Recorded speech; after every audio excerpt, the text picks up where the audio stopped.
word problems involving equation into variable. Kana yeroo jennu equation into variable kana zimjenneetuma x fi y barbaadu qofa miti kan inni nu barbaachisu jechuudha equation into variable kun jechuudha. Jireenya guyyaa jiraannu keessatti probleemota tokko ittiin furuudhaaf nu fayyada jechuudha. Equation into variable nen jennu kun jireenya nuti jiraannu keessatti illee probleemii nu qunnaman tokko solve gochuudhaaf itti fayyadamna jechuudha. Akkamitti itti fayyadamna kan jedhu ilaalla walumaan. 3 pen and 2 books cost per 118 and 1 pen 2 books cost per 106. Find the cost of 1 pen and 1 book separately. Egaa maala equation lama isaanii akkuma argitan asirratti equation ishii kanaa fi equation ishii lammaffaa immoo kun ishii amma itti mare kanadha jechuudha. Equation lamaan kana barreessuu danda'uudha qabdu jechuudha. Maalu gaafate 3 pens and 2 books cost per is meeqa nun jedhe 118 nun jedhe. Gatiin qalama 3 fi kitaaba 2 gatiin isaa meeqa 118 akkasumallee gatiin qalama 1 fi kitaaba 2 gatiin isaa meeqa qarshii 106. Maal barbaade nun jedha gatii tokkoon tokkoon qalama sanaa fi kan kitaaba sanaati kan inni barbaade nun jedhu. Yeroo barbaadan equation itti yeroo galchitan jechuudha. Equation itti yeroo galchitan asirraa hima kana jechuudha. Hima asirratti barreeffamee jiru kana yeroo equation itti galchitan p akka maalitti fudhattu akka p nitti fudhattu kun asirratti jechuudha. Kun asirratti equation itti isinii kaa'eera. 3 pen nun jedhee jira akka p itti fudhattu. B immoo akka book itti fudhattu. 2 book nun jedhee jira. Equation meeqaffaadha kun? Equation isa tokkoffaadha jechuudha inni kun asirratti. Inni kun equation isa tokkoffaadha. Equation lammaffaan immoo kun inni kun jechuudha. Equation lammaffaa isiniin jedhe inni kun immoo kun equation lammaffaa isa kana bakka bu'a. Peniin p bakka bu'a isiniin jedhe. B'n immoo bookii bakka bu'a. Sana booda erga equation kana argattanii booda solve gochuun isiniin dhufu yoo barbaadan eliminationidhaan hojjechuu dandeessu yoo barbaadan substitutionidhaan hojjechuu dandeessu jechuudha. Kana gaafa hojjetan maaliin hojjechuu dandeessu? Akka filattanitti hojjechuu dandeessu. Jalqaba maal goota substitutionidhaan hojjete kitaabni keessan yeroo hojjetu gatii B jechuun immoo bookiin jechuudha. Gatiin kitaaba tokko qarshii meeqa? Qarshii 50. Gatiin qalama tokko immoo pennaa tokko jechuudha. Qalama tokko immoo qarshii 6dha jechuudha. Kan inni argate. Exercise kana waliin ilaallu. Exercise 3.6 kana gaaffii tokkoffaa maal jedha? 2 pen and 3 book cost per is 170 and 5 pen and 1 book cost per is 100. Find the cost of 1 pen and 1 book separately. Kun akkuma kana example keessatti hojjete bifuma sanaan hojjetu jechuudha. Maal bakka buuftu? Pen jechuudha. P bakka buuftanii hojjechuu dandeessu. Yoo barbaadan x dhaanis hojjechuu dandeessu. X maal bakka buuftanii jechuudha. P akka x tti fudhachuu dandeessu. Pen jechuudha. Y immoo akka bookiitti fudhachanii hojjechuu dandeessu jechuudha. Akkasinitti toletti fudhachuu dandeessu. Otoo P penidhaan fudhattanii B immoo B'dhaan fudhattanii irra isiniif bareeda ta'a. Kana yeroo hojjetan equation isaa akkamitti baafattu? Maalun jedha asitti 2 pen nun jedha. Asitti immoo 3 book nun jedha. 2 pen yeroo nun jedhu 2 P plus asitti immoo 3 book nun jedhamte 3 B equal to meeqa? 170. Equation isa tokkoffaadha jechuudha kun. Equation kan isa kana. Inni lammaffaan immoo 5 pen nuun jedha. 5 penii fi 1 buukiin qarshiinsaa gatiinsaa meeqa? 100dha. Inni immoo 5p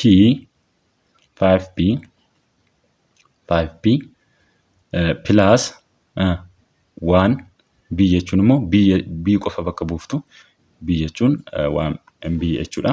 Walqixa meeqa? Gatiinsaa 100. Equationii kana erga hojjettanii equationii kana erga barreeffattanii salphaadha jechuudha.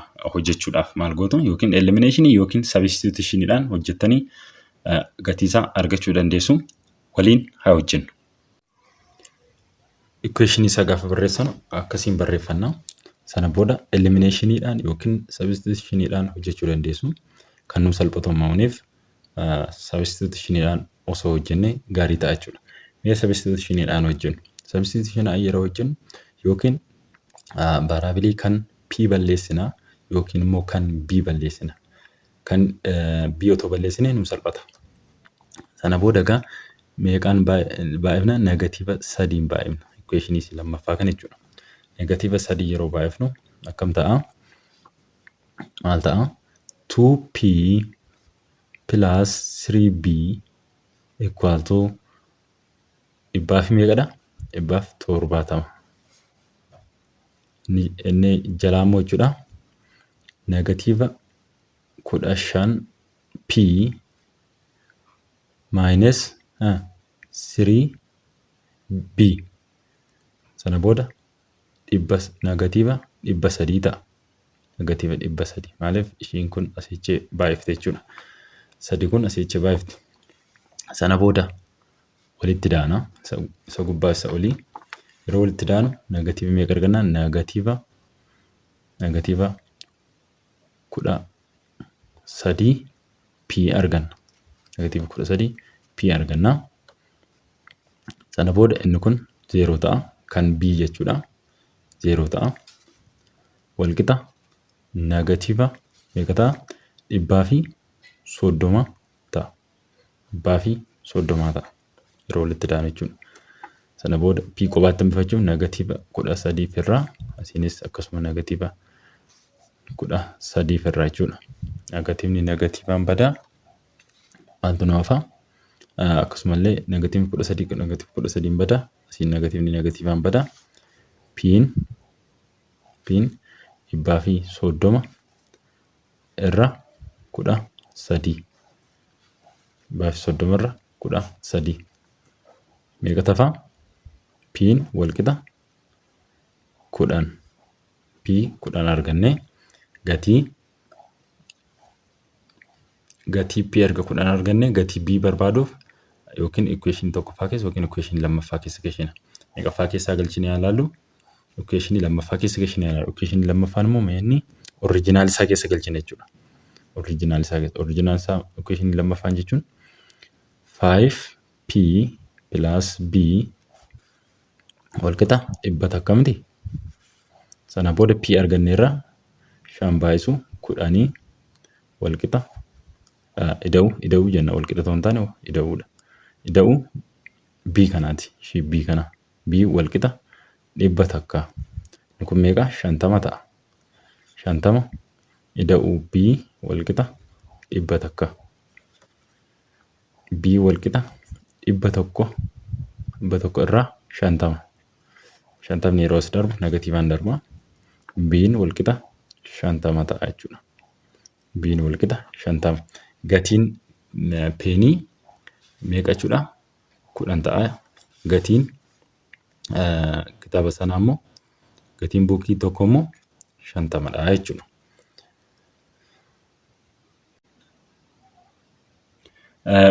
One bread and one injera cost per 15 and 10 bread and 4 injera cost per 19. Find the cost of bread and one injera separately. Kanas akkuma isa tokko faarra hojjenneen hojjettu shiitana b bakka buufadha. I immoo injera bakka buufadha. Injera I bakka buufattan bifa kanaatiin hojjechuu dandeessu jechuudha. Equation isaa gaafa barreeffatan jechuudha. Equation ishii jalqabaa kan yeroo barreeffatan 1 B bakka buuti. Lammaffaan kun jechuudha. Waan bireediyeeshin jettu kun plus I immoo injera bakka buuti equal to 15 jettu. Equationiin lammaffaan immoo 10 bread and 4 injera jedha. 10 B plus 4 I equal to meeqatu 90 barreeffatta. Equationii kanarraa hojjechuun isinitti hin ulfaatu jechuudha. Equationii ishii kan ergattanii isinitti hin ulfaatu salphaadha jechuudha. Waliin haa hojjennu equationii kana jechuudha. Gaaffii lammaffaan immoo equationii isaa yeroo barreeffannu bifa kanaatiin barreeffannaa. Maal gootu elimination yookiin substitution hojjechuu dandeessu. Elimination yookiin substitution hojjechuu dandeessu. Gatii yookiin kan B balleessina yookiin kan I balleessina. B maal bakka bu'a?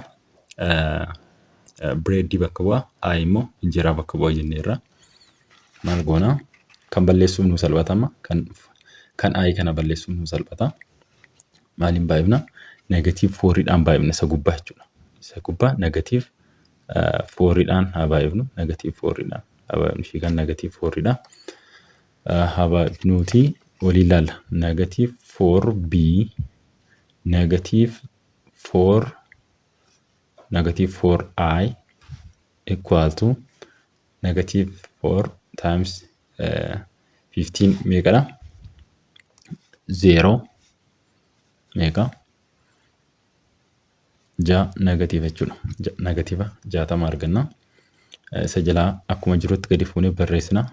10B plus 4I equal to 90. 90 sana booda walitti daanaa jechuudha. Walitti yeroo idaan meeqa ta'a kuni? 6B ta'a. 6B walqixa inni kun 0 ta'a jechuudha. Sana booda meeqa? 30. 30 argan.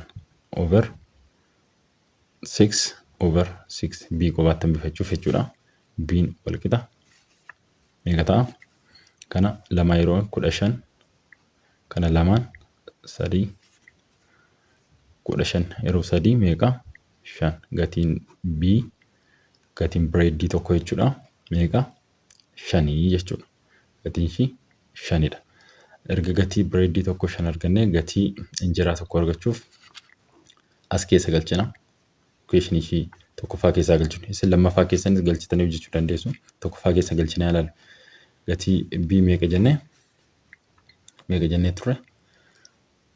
B 5dha. Kanaafuu 5 plus I equal to meeqa? 15 jenneerra. I equal to 15 irraati 5 irrista. Maaliif negatiivaan as dabarti jechuudha 5. I meeqa ta'a? I equal to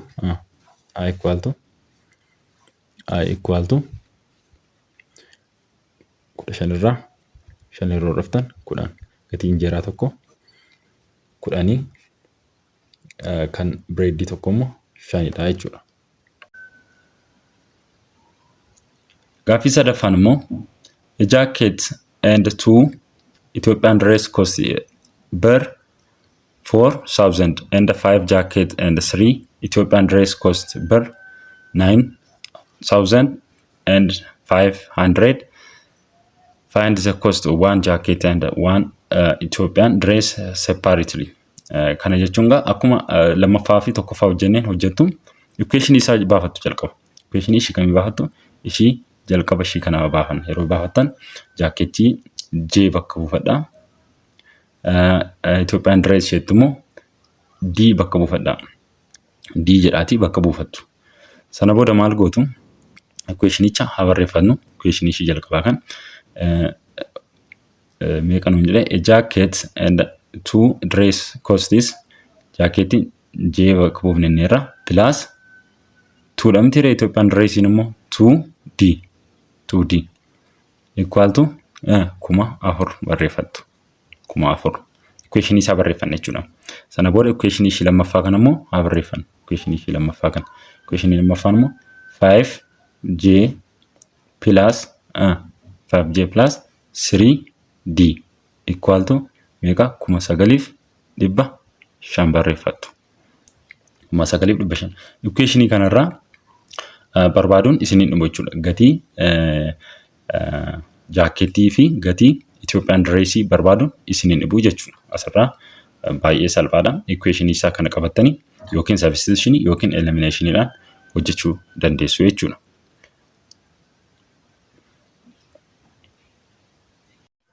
Gaaffii sadaffaa equationii isaa yeroo barreeffatan akkas ta'a jechuudha. J plus 2D equal to 4,000 5J plus 3D 9,500 jedha. Equationii isaatti yeroo galchan kana fakkaata. Amma maal goona eliminationidhaan yookiin substitutionidhaan hojjechuu dandeessu. Meetirii barbaadan hojjechuu dandeessu. Hannuu salphatu garuu osoo eliminationidhaan hojjenne nu salphata. Maal gootu yookiin variable J balleessitu yookiin variable kan D balleessitu. J yeroo jennu jaakkeettii jechuudha. Jaakkeettii isa bakka jaakkeettii kan jedhu bakka buufannee D isa jedhu immoo Itoophiyaan dress kan jedhu bakka buufanne jechuudha. Meeqaan yoo baay'ifne J kana balleessina -5dhaan haa baay'ifnu isa gubbaa jechuudha. Equationii isa gubbaa -5dhaan haa baay'ifnu. Sana booda maal ta'a? -5J negative meeqa ta'a? 10D equal to sana booda negative 5 baay'isu 4,000 yeroo baay'iftan negative meeqa? 20,000. Negative 20,000. Sana booda equation ishii lammaffaa kan akkuma jirutti gadi fudhattu 5J plus 3D equal to 9,000 meeqa? 500 miti? 9,500. Sana booda kana walitti daanaa jechuudha. Erga walitti idaanee kun meeqaan ta'a? 0 ta'a. 0 ta'a. Kamtu nuufa? Galatu nuufa. D variable kan D jechuudha. Inni immoo meeqaan? Negative 7 D ta'a. Walqixa 20,000 irraa 9,500 yeroo hir'istan meeqa argattu? Negative 10,000 fi 500 argattu. Negative 10,000 fi 500. Sana booda gama lamaaniin negatiivaan baay'ifna. Maal ta'a? Negatiivaan badaa gama lamaaniin jechuudha. Negative 7 D'n qubaatti hafaa 10,000 fi 500 over 7 maaliif D qubaatti hambifachuuf jechuudha. D qubaatti hambifachuuf. D meeqa arganna? 1,000 fi 500 arganna. Kana yeroo hirtan 1,000 fi 500 gatii D arganne gatii maali barbaanna? J barbaanna. J jechuun immoo gatii jaakkeettii tokko jechuudha. Kun gatii maali arganne? Itoophiyaan direesii arganne jechuudha. Gatii direesii tokko arganne. Kan amma jaakkeettii barbaadu immoo equation isa tokkoffaa yookiin lammaffaa keessa galchitu. Mee meeqaffaa keessaa galchu? Isa lammaffaa kana keessaa galchinu. Ishii kana keessa. Inni meeqa? Equationichi 5J plus 3D plus 3D equal to meeqa? Kuma meeqa? 9,500. 9,500. Gatiin D keenya meeqana? 1,000 fi 1,500 arganna miti gatii D keenya asitti jechuudha. Bakka D kanaa keessa galchina jechuudha. Kanaafuu 5J plus 3 times 1,000 fi meeqa? 500 walqixa 9,500. 9,500. Sana booda gatii eenyu barbaanna jechuudha. Gatii J ta'an nuti barbaanna. Gatii jaakkeettii jechuudha. 5J equal to meeqa? 9,500. Inni kun immoo meeqa gatiin kana yeroo baay'iftan meeqa? 4,000 fi 500. Kana jechuun sadii baay'isu 1,000 fi 500 yeroo baay'iftan 4,000 fi 500. 4,000 fi 500 kana immoo yeroo as dabarsan maaliin darban? Negatiivaan darban. Negatiiva meeqa? 4,000 fi 500. Kana booda maal gootu? 5J walqixa yeroo kana irratti meeqa? 5,000 argattu. 5,000 over 5 j qubattan bifachuuf jechuudha. 5 dhaan badaa jeen wal qixa 5,000 yeroo 5 kum takka. Gatiin jaakeetii 1,000 takka, gatiin Ethiopian dress immoo 1,500 jechuudha. Gaaffii arfaffaan immoo if a twice the age of a son is added to age of a father, then the sum is 56. If a twice the age of the father is added to the age of a son, then the sum is 82. Find the ages of the father and the son. Kana kumani tokkoffaa fi lamaffaa akkasumallee sadaffaa waliin hojjenne jechuudha. Equation isaa jalqaba baaftu. Equation isaa erga isa jalqabaa fi lamaffaa erga baaftanii hojjechuudhaaf isinitti salphata jechuudha. Jalqaba irratti equation isa tokkoffaa kana baafnu. Equation tokkoffaan first equation ishii kam taate jechuudha. Haga asiitti taate jechuudha ishii tana. Inni lammaffaa immoo ishii tana ta'a jechuudha. Asii ka'ee asii kana deebi'ee ishii tana ta'a jechuudha. Gaaffii equation tokkoffaa yeroo ilaaltan sanitti mare kana ta'a. Inni isa maal jedha? Umurii ilma dachaa gootu asirratti yeroo equation isaa keewwattan umurii kan ilmaa jechuudha dachaa gootu. Maal jedha? If a twice dachaa jechuudha. If a twice the age of a son. Kana jechuun SC bakka buufadha son kan jedhu. SC bakka buufadha. Maal godhaadha? Dachaadha mitiire? Yoo dachaa ta'e. Dachaa ta'e. Kana jechuun 2S jechuudha. Dachaa yeroo gootan if a twice the age of the son yeroo jedhu kana 2S jedhaatii bakka buufadha. SC maal bakka buufattu jechuudha? Umurii kan ilmaati kan isin bakka buufattan. Ida'u maal jedhee ragaasitti equation nichi gaafichi himichi maal nuun jedhee jira? Himichi add to the age of a father. Kunasitti add to age of a father. Father immoo f bakka buufadha. Maal gootu? Isarratti idaatu jechuudha. Ida'u meeqa jechuudha? F jedhaatii bakka buufadha. Wal qixa meeqa? Idaamni isaanii walitti maal ta'a? 56. Equation tokkoffaan kana ta'a jechuudha. Kana maal jechuudha? 2s plus f equal to 56. Equation tokkoffaa. Inni lammaffaa immoo ishii kana dagatiina barreeffadha. Inni lammaffaa immoo equation isa lammaffaa bira immoo haa deemnu. Equation isa lammaffaa bira yeroo deemnu maal jedha? If twice the age of a father is added to the age of a son. Kana jechuun immoo dachaa isa kam gootan immoo umurii kan abbaati kan isin dachaa gootan. Kana jechuun 2f yeroo bakka buufnu f'n umurii abbaati jenneeti bakka buufneerra. Kan father umurii fatherii jennee bakka buufneerra dura. 2f plus jettu add to maal nuun jedha? The age of a son. Plus nagaasitti plus saniin immoo maanni s bakka buufne wal qixa meeqadha asitti? Idaamni isaa meeqa nuun jedha? Then the sum is 82. Equation inni lammaffaa immoo kanadha. Equation inni jalqabaa meeqa jenne?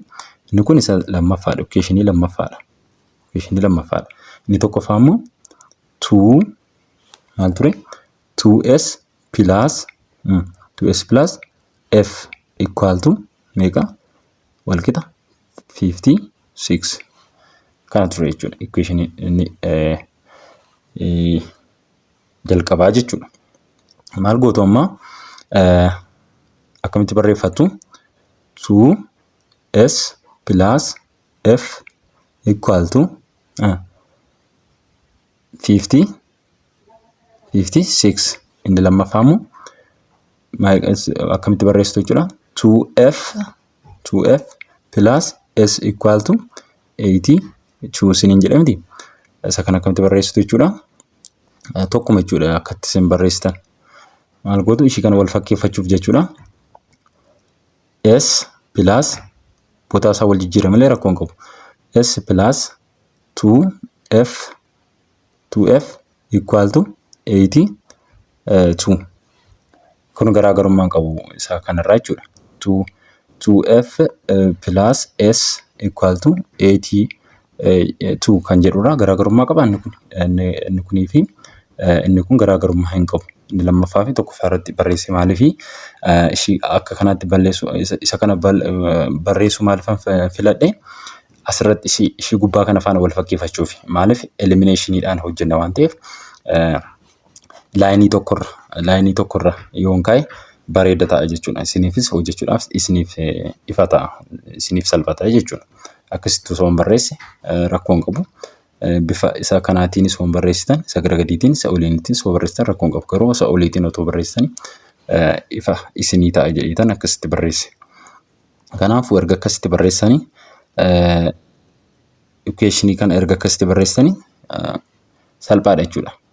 Eliminate gootanii kan f barbaadu umurii kan faazarii barbaadu jechuudha. S's barbaadu jechuudha. Kana variable kan s barbaadu equationii kana keessa jechuudha. Variable s meeqadha? F meeqa jettaniit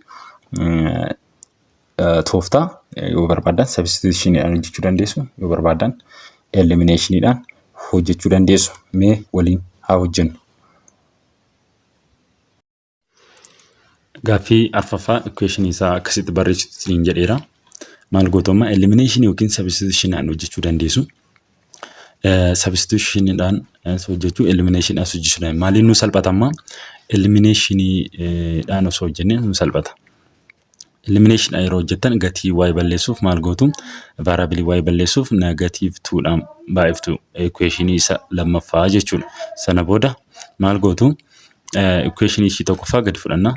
2y plus x equal to 56. Sana booda maal gootu? Isa lammaffaa jechuudha. Equation lammaffaa ittiin baay'iftu. Negative 2y minus 4x equal to minus 164 dhibbaa fi 64 ta'a jechuudha. Ishii kana yeroo baay'iftan negative 2 baay'isuu 82 kana. Sana booda maal gootu? Walitti daatu. Yeroo walitti daatan variableen kan y ni bada. Kan x qofa ta'a. Negative 3x ta'a yeroo walitti daatanii wal qixa meeqa? Inni kana yeroo walitti daatan meeqa ta'a? Inni kun jechuudha 56 ida'u negative 64 meeqa? Negative 8 ta'a. Gama lamaaniin negatiivaan baay'iftu. Sana booda maal ta'a? Negatiivaan bada gama lamaaniin jechuudha. Maal ta'a? 3x ta'a. 3x equal to 8 ta'a. Sana booda x qofaatti hambifachuuf over 3 jettu x qofaatti ta'a. Inni meeqa arganna? 36. X 36 arganna jechuudha. X erga arganne fiddanii equation ishii kana keessa galchitu jechuudha. Equation ishii lammaffaa keessaa galchinu. Equation lammaffaan maal jedha? Equation lammaffaan y plus 2x equal to 82 dha. X meeqa arganne? 36 arganne turre. 36 y equal to meeqa? Y wal qixa 82 irraati 2x jechuu dandeessu.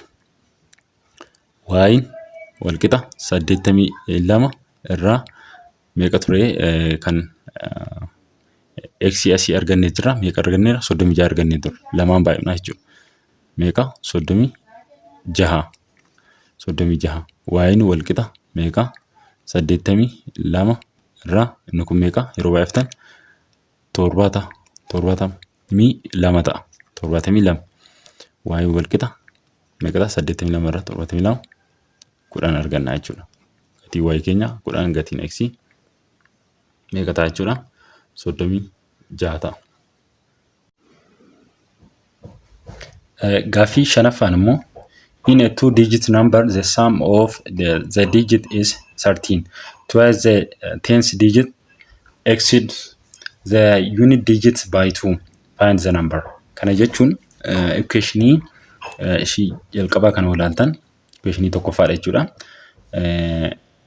Ida'amni lakkoofsota lamaa ida'amni isaanii meeqa jedha? 13 dha jechuudha. Kana jechuun fakkeenya fudhattan A fi B yoo bakka buuftan jechuudha. Lakkoofsa kana lamaan akkamiin barreessitu? A plus B wal qixa 13 jechuudha. Lakkoofsonni kun lamadha. Ida'amni isaanii meeqadha? 13 dha. Lakkoofsa kana immoo A fi B jennee bakka buufneerra. Equation inni lammaffaan immoo twice the tens digits exceed the unit digit by 2 find the number. Kana jechuun immoo maal jennee turre? Ammas keessa lakkoofsa fudhanneet A plus B wal qixa 13 jennee turre. Lakkoofsa kana dachaa gootanii A kana fudhannu dachaa gochuudhaan maal jedhaa asitti twice the tens digit exceed the units digit by 2. Kana jechuun ishii kana dachaa gootu as keessa A kana jechuudha 2A inni immoo maal jechuudha 2A wal qixa meeqaan immoo caalaadha dachaa erga gootanii jechuudha. Meeqaan kan inni caalu? Lamaan kan inni caalu. Maal lakkoofsa isa lammaffaa kana jechuudha. Saka B kana jechuudha. Meeqaan caala? Dachaa yeroo gootan A kana jechuudha. Dachaa yeroo gootan lamaan kan inni caalu. Yeroo kana equation isaa barreeffattan immoo maal ta'a jechuudha? A kana dachaa gootanii B kana B dhaan lamaan caala taanaan akkam ta'a? B plus 2 ta'a. Equationicha gaafa barreessitan maal ta'a jechuudha? Equationicha akkamiin balleessitu? A plus equationicha jechuudha. A plus B wal qixa meeqadha? 13. Equationiin lammaffaan immoo 2A wal qixa B plus 2. Maaliif asitti maaluun jedhee dachaa gootu lakkoofsa kana jechuudha. Twice the tens digit exceed the unit digit by 2. Dachaa inni goonee kun jechuudha. Een kun meeqaan caaladha? Lamaan caala. Lamaan caala jechuun immoo yeroo barreessan formulaasa 2A equal to 2A equal to B plus 2 dha. Lamaan caalee jechuudha. Lamaan yeroo caalu akkas ta'a jechuudha. Equation isaa yeroo barreessitan. Equationichi kana fakkaataa jechuudha. Kanarraa kan A barbaaduun kan B barbaaduun isinitti ulfaatu. Waliin haa barbaannu. Equationii shanaffaan kanadha isiniin jedhee jira. Equationichi kanadha maal gootu yookiin elimination yookiin substitution ana hojjechuu dandeessu. Mee substitution ana hojjennu isaan nu salphata. Maal gootu equationii shi lammaffaarraa jechuudha. A haa barbaannu. 2A equal to B plus 2 jedha. B plus 2. Asirraa yeroo A barbaadan over 2 ta'a. 2 dhaan badaa A wal qixa meeqa ta'a? B plus 2 over 2. Kana ta'amti. Sana booda A argannee jirra. A argannee bakka ishii equationii tokkoffaa kana keessa galchitu. Equationii tokkoffaa kana keessa yeroo galchitan maal ta'a? B plus 2 over 2 plus B equal to meeqadha? 13. Kana ta'a jechuudha. Sana booda maal gootu? Kana walitti daana. Walitti daana jechuudha. B plus 2 plus 2B over 2 equal to 13. Kana jechuun ishii tana yeroo walitti daatan kana kan isin argattani isa kana. Mee walitti daadamsa ishii gubbaa kana 3B plus 2 over 2 equal to 13 kan argattu miti. Erga kana argattanii maal gootu? Isa gubbaa kana over 2 kana balleeffachuuf jechuudha lamaan baay'iftu. Gama lamaaniin jechuudha lamaan baay'iftu. Lama yeroo baay'iftan maal ta'a? Asii tuuntuudhaan bada. Inni kun maal ta'a? 3b plus 2 ta'a. Wal qixa meeqa? 26 ta'a. Inni kun jechuudha. Sana booda 3b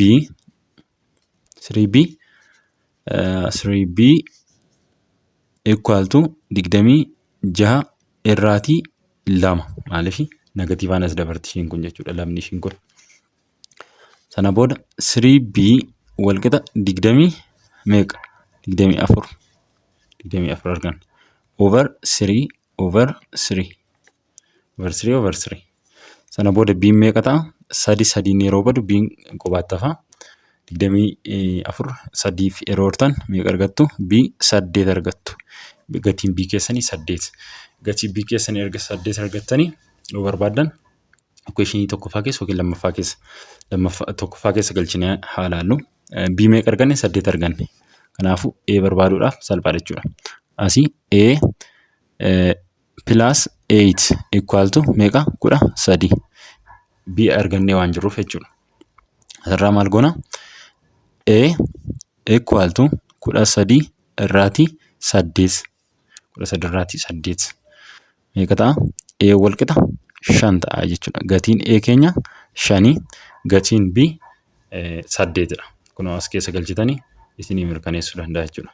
5 ida'u 8 asitti meeqadha? 13 nuu kenna jechuudha. Kanaafuu gaaffii 5ffaan kana fakkaata jechuudha.